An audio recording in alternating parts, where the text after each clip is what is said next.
Sorry, আমাকে মাফ করে দিন স্যার, ক্ষমা চাচ্ছি। যদি আগে জানতাম স্যার, তাহলে আমি নিজেই আপনার জন্য জেটের ব্যবস্থা করতাম। দয়া করে মাফ করে দিন স্যার। আমি আর কোনোদিন এমন ভুল করব না। এখন তো তোমার এ লাইনই নেই, তুমি ভুলটাই বা কিভাবে করবে?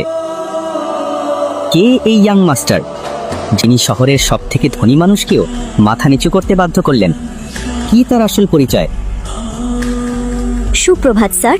সুপ্রভাত। স্যার ব্যাগটা ঠিক আছে, স্যার প্লিজ দিন, আমি রেখে দিচ্ছি। ধন্যবাদ। সেই সময় এক কল আসে আমেরিকা থেকে। হ্যালো শিবম স্যার, এখন আপনার আর ইউএস আসার দরকার নেই। আমরা একজন ডোনার পেয়েছি এবং বিগ স্যার এখন বিপদের বাইরে। আমরা তাকে আগামীকালই ইন্ডিয়ায় নিয়ে আসব। ধন্যবাদ। আমি খুব ভয় পেয়ে গিয়েছিলাম। আমাকে আপডেট দিতে থাকো, ঠিক আছে? ঠিক আছে। শিবম কোনো দুশ্চিন্তা ছাড়াই এরপর থেকে বেরিয়ে এলো। সরাসরি তার শ্বশুর বাড়ি অর্থাৎ নারাং ম্যানশনে চলে গেল।